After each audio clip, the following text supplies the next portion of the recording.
Saudi அரேபியாவின் இளவரசர் முகமது பின் சல்மானின் கோரிக்கையை ஏற்று அமெரிக்க அதிபர் டொனால்ட் ட்ரம்ப் சிரியா மீது அமெரிக்கா விதித்த பொருளாதார தடைகளை நீக்க உத்தரவிட்டுள்ளார்.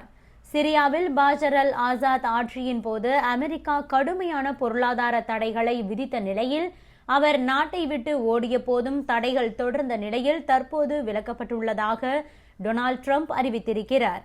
சிரியாவில் கடந்த டிசம்பர் மாதம் திடீரென உள்நாட்டு போர் வெடித்த நிலையில் ஆட்சி கவிழ்க்கப்பட்டது.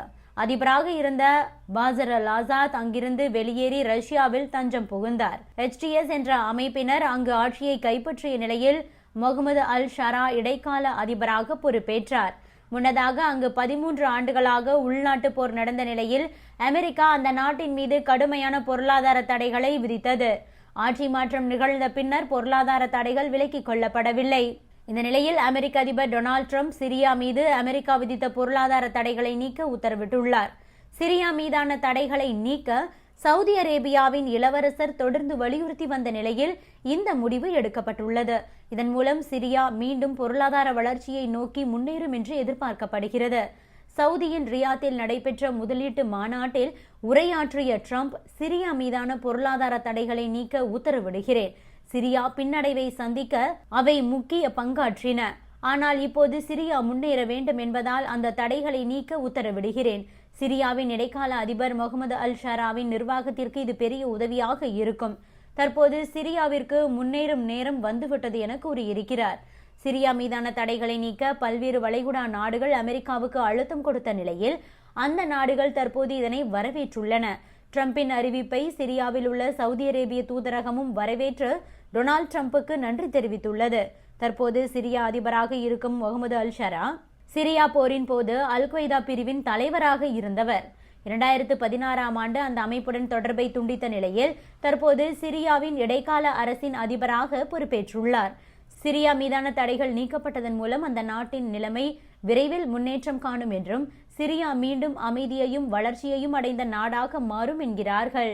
அமெரிக்கா மற்றும் சவுதி அரேபியா இடையே $142 பில்லியன் மதிப்பிலான ஒப்பந்தம் கையெழுத்தாகி உள்ளது.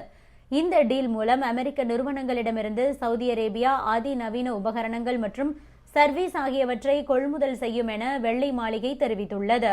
அமெரிக்க அதிபர் டொனால்ட் ட்ரம்ப் சவுதி அரேபியாவுக்கு அரசுமுறை பயணமாக சென்றிருக்கிறார். உலகின் முக்கிய பவர் சென்டர்களாக உள்ள இந்த 2 நாட்டு தலைவர்கள் சந்திப்பு முக்கியத்துவம் வாய்ந்ததாக பார்க்கப்படுகிறது. சவுதி அரேபியாவின் தலைநகர் ரியாத் நகரின் ராயல் பேலஸில் வைத்து டொனால்ட் ட்ரம்ப் மற்றும் சவுதியின் பட்டத்து இளவரசர் முகமது பின் சல்மான் சந்தித்துக் கொண்டனர்.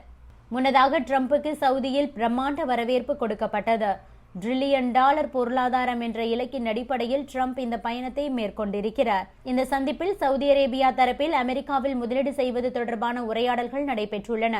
எரிசக்தி, பாதுகாப்பு, கனிம வளம் உள்ளிட்ட பல்வேறு துறைகளில் முதலீடு செய்வது தொடர்பான ஆலோசனையும் நடைபெற்றது.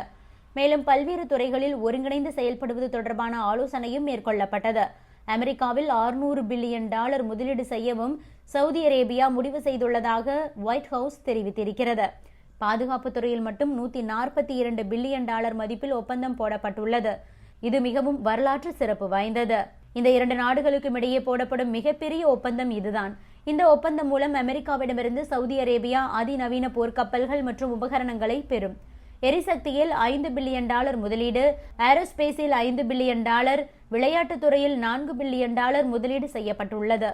இவ்வாறு வெள்ளை மாளிகை தனது செய்திக்குறிப்பில் தெரிவித்திருக்கிறது. அமெரிக்க அதிபராக டொனால்ட் ட்ரம்ப் 2வது முறையாக பதவியேற்ற பிறகு அவர் மேற்கொள்ளக்கூடிய முதல் வெளிநாட்டு பயணம் இதுதான். இந்த பயணத்தில் கத்தார், சவுதி அரேபியா, ஐக்கிய அரபு அமீரகம் உள்ளிட்ட நாடுகளுக்கு அவர் செல்ல இருக்கிறார்.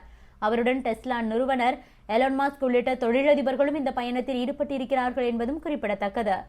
இதற்கு பிறகு ட்ரம்ப் கத்தார் சென்றிருக்கிறார். Subscribe to One India and never miss an update.